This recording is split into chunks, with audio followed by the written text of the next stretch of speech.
পূর্ণিমা সকাল 4টা থেকেই তার পুরাতন সেলাই মেশিনে কাজ করছে। আপু, এই নাও চা খাও। আরে, 8টা বেজে গেছে। কুসুম, তাড়াতাড়ি গোসল কর, স্কুলে যাওয়ার জন্য রেডি হ। আমি তোর জন্য নাস্তা বানাচ্ছি। ঠিক আছে আপু। এরপর কুসুম গোসল করতে চলে যায়। পূর্ণিমা তাড়াতাড়ি করে তার বোনের জন্য নাস্তা বানানো শুরু করে। পূর্ণিমা ও কুসুমের এই দুনিয়াতে কেউ ছিল না। পূর্ণিমা অনেক ভালো সেলাই কাজ করতে পারে। ও সেলাই কাজ করেই ওর সংসারের খরচ চালায়। আর এই কাজ করেই পূর্ণিমা তার ছোট বোনের স্কুলের ফি দিত। পূর্ণিমা আপু, এই নাও, জমিদার সাহেব কতগুলো কাপড় পাঠিয়েছে, তোমাকে সেলাই করে দিতে বলেছে। আর হ্যাঁ, এই কাপড় দিয়ে তোমাকে একটা লেহেঙ্গা বানিয়ে দিতে বলেছে। আপু, তোমার হাতের কাজের তো কোনো তুলনাই হয় না। আপু, তুমি অনেক সুন্দর লেহেঙ্গা বানাও। আমি তো আমার বিয়ের লেহেঙ্গা তোমার কাছেই বানাবো। এটা তো অনেক খুশির কথা সুখী। আপু, আমার বিয়ের লেহেঙ্গা তো আমি তোমার হাতে বানাতে চাই, কিন্তু আমার কাছে তো এত টাকা নেই। বন্ধুরা, তোমরা তোমাদের নাম কমেন্ট বক্সে কমেন্ট করে জানাও, কারণ তোমাদের নাম দিয়েই তৈরি হবে আমাদের পরবর্তী কার্টুন ভিডিও। ব্যাস এইটুকু বিষয়, আমি তো আমার সুখীকে ফ্রিতেই লেহেঙ্গা বানিয়ে দেব। কি সত্যি আপু, তুমি অনেক ভালো। আল্লাহ তোমাকে অনেক উন্নতি দেখ। আচ্ছা আপু, তুমি তাড়াতাড়ি করে 2 দিনের ভেতরেই এই কাপড়গুলো বানিয়ে দিও। আমি 2 দিন পরে এসে নিয়ে যাব, কেমন? আচ্ছা সুখী, তুমি নিশ্চিন্তে থাকো, আমি কাপড় সেলাই করে রাখবো। এরপর সুখী সেখান থেকে চলে যায়। গ্রামের সকল লোকেরাই পূর্ণিমার কাছে কাপড় সেলাই করত, কারণ সে কম দামে অনেক সুন্দর করে কাপড় সেলাই করে দিত। এইভাবেই সময় কাটতে থাকে। আরে, এই মেশিনটার আবার কি হলো? এই মেশিনটা কেন চলছে না? পূর্ণিমা নিজেই সেলাই মেশিন ঠিক করার চেষ্টা করতে থাকে। আরে আপু, তুমি এই পুরাতন সেলাই মেশিনটা কেন বারবার ঠিক করো? তুমি দিনে যত সময় এই মেশিন ঠিক করার পেছনে ব্যয় করো, তত সময়ে তুমি অনেক কাপড় সেলাই করে ফেলতে পারবে। আপু, তুমি কেন একটা নতুন সেলাই মেশিন কেনো না বলো তো? কুসুম, তুই তো জানিস, সেলাই করে আমি যেই কয়টা টাকা পাই তা সংসারের পেছনেই চলে যায়। আরে আপু, এত কম দামে কাপড় সেলাই করে দিলে তো এমনই হবে। তুমি জানো, পাশের বাসার আরতি শহরে গিয়ে ফ্যাশন কোর্স করে এসেছে। আরও গ্রামের রাস্তার মাথায় নিজের বুটিক খুলেছে। আর গ্রামের সব লোকেরা ওর কাছেই কাপড় সেলাই করে, তাও আবার তোমার থেকে ডাবল ট্রিপল দামে। তখনই সেখানে শকুন্তলা নামের একটি মহিলা আসে। আরে পূর্ণিমা, কোথায় আছো? জি কাকি, আসেন আসেন, বসেন। আরে বসা বা দাঁড়ানোর সময় নেই আমার কাছে। আমার মেয়ের লেহেঙ্গাটা তাড়াতাড়ি দাও, আজ বিকালেই ওকে পাত্রপক্ষ দেখতে আসবে। মাফ করবেন কাকি, আপনার মেয়ের লেহেঙ্গাটা এখনো সেলাই করা হয়নি। আমি লেহেঙ্গার কাপড় কেটে রেখেছি, কিন্তু আমার মেশিনটাতে একটু সমস্যা হয়েছে। আমি জলদি মেশিনটা ঠিক করে আপনার লেহেঙ্গা বানিয়ে দেব। কি কি বললি? আমার মাথাটাই তো খারাপ করে দিলি। আমি তোর কাছে আমার মেয়ের লেহেঙ্গা সেলাই করতে দিয়ে সবচেয়ে বড় পাপ করে ফেলেছি। এখন বিকালে আমার মেয়ে কি পরবে? আরে, তোর বিয়ে হচ্ছে না তাই বলে কি তুই আমারও মেয়ের বিয়ে হতে দিবি না নাকি? কাকি, আপনি কথাটাকে কোথা থেকে কোথায় নিয়ে যাচ্ছেন?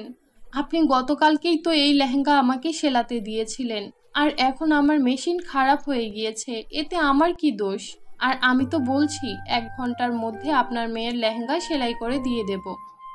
থাক, দরকার নেই, আমি তোকে দিয়ে আর কোনো কিছু সেলাই করাবো না। আমার মেয়ের লেহেঙ্গা ফেরত দে। যদি সময় মতো কাজ দিতে নাই পারিস তাহলে কাপড় নেস কেন? এইসব কথা বলে কাকি সেখান থেকে চলে যায়। দেখলে তো আপু, তোমার নেক কাজের ফল। তুমি এই স্বার্থপর লোকেদের জন্য যতই করো, কোনো লাভ নেই। ওদের যখন প্রয়োজন হয় তখন তোমার সাথে কত ভালো ব্যবহার করে, আর প্রয়োজন শেষ হলেই ওদের আসল রূপ দেখিয়ে দেয়। তাই তো বলি, এই যুগের সাথে তাল মিলিয়ে চলতে শেখো। চিন্তা করিস না ছোট, মা সব সময় বলতো যে অন্য মানুষের সাহায্য করে সৃষ্টিকর্তা তারও সাহায্য করে। উফ, তোমাকে দিয়ে কিচ্ছু হবে না। পূর্ণিমা অনেক সময় ধরে মেশিন ঠিক করার চেষ্টা করে, কিন্তু তবুও মেশিন ঠিক হয় না। তারপর সে ওই মেশিন নিয়ে বাজারে চলে যায়।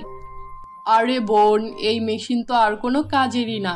এটা ঠিক করার থেকে তুমি একটা নতুন মেশিন কিনে নাও। আরে না না ভাইয়া, আমার কাছে এত টাকা নেই, আপনি এটাকেই ঠিক করে দিন। আরে বোন, এটা ঠিক করতে কম পক্ষে 3,000 টাকা লাগবে, আর 4-5 হাজার টাকার মধ্যে তো নতুন মেশিনই কিনতে পারবেন। আচ্ছা ঠিক আছে ভাইয়া, আপনি এই মেশিনটা আমাকে দিয়ে দিন। এরপর পূর্ণিমা সেখান থেকে মন খারাপ করে যেতে থাকে।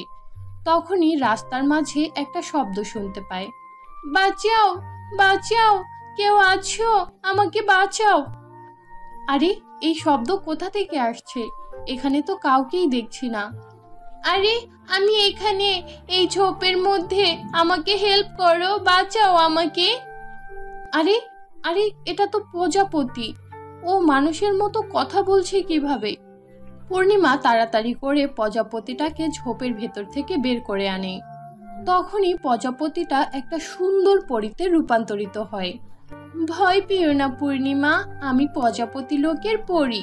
আমি প্রজাপতি হয়ে পৃথিবীতে এসেছিলাম, পৃথিবীর আনন্দ নিচ্ছিলাম, কিন্তু তখনই হঠাৎ করে আমার পাখাটা এই ঝোপের মধ্যে আটকে যায়। এই আমাকে ঝোপের মধ্যে থেকে বের করে তুমি আমার অনেক বড় উপকার করেছো। আরে না পরী, এটা তো আমার দায়িত্ব। পূর্ণিমা তুমি অনেক ভালো। আরে এটা কি, তোমার হাতে পুরাতন নষ্ট সেলাই মেশিন কেন? ও আচ্ছা, বুঝতে পেরেছি, তুমি অনেক ভালো দর্জি। আচ্ছা এই নাও, এটা একটা সোনার ও রূপার মেশিন।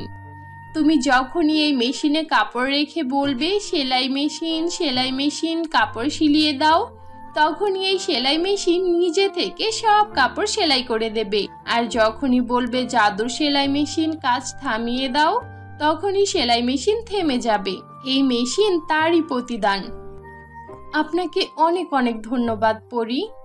এরপর পূর্ণিমা সোনার ও রূপার সেলাই মেশিন নিয়ে বাড়ি ফিরে যায়। পূর্ণিমা তার বোন কুসুমকে সব ঘটনা খুলে বলে। আরে বাহ আপু, এটা তো অনেক ভালো হয়েছে, এখন আর তোমাকে সারা দিন ধরে কাজ করতে হবে না, এই সেলাই মেশিন নিজে নিজেই সব কাজ করে দেবে। হ্যাঁ ছোট, এই সেলাই মেশিন এখন আমার সব কাজ কমিয়ে দেবে, আর সেই সাথে সুন্দর সুন্দর ডিজাইনের জামা কাপড় বানাবে। দেখি এর জাদুটা একটু পরখ করে দেখি। তারপর পূর্ণিমা পরীর বলা সেই কথাগুলো বলতে থাকে, আর তখনই সেলাই মেশিন একা একা চলতে শুরু করে। এইভাবেই ওই দিনের পর থেকে পূর্ণিমা তার কাপড় জাদুর সেলাই মেশিনের সাহায্যে সেলাই করতে থাকে। এতে সে অনেক টাকা পেতে থাকে, তাই সে গরিব ও অসহায় মানুষকে ফ্রিতেই কাপড় সেলাই করে দিতে থাকে। তো বন্ধুরা, এই ছিল আমাদের আজকের গল্প। আশা করি গল্পটি তোমাদের কাছে খুব ভালো লেগেছে।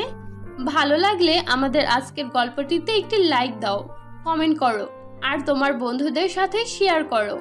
আর যদি আমাদের চ্যানেলে নতুন হয়ে থাকো, তাহলে আমাদের চ্যানেলটি সাবস্ক্রাইব করে পাশে থাকা বেল নোটিফিকেশন অন করে দাও। তো দেখা হচ্ছে পরবর্তী ভিডিওতে। ততক্ষণ পর্যন্ত ভালো থাকো, সুস্থ থাকো। আল্লাহ হাফেজ।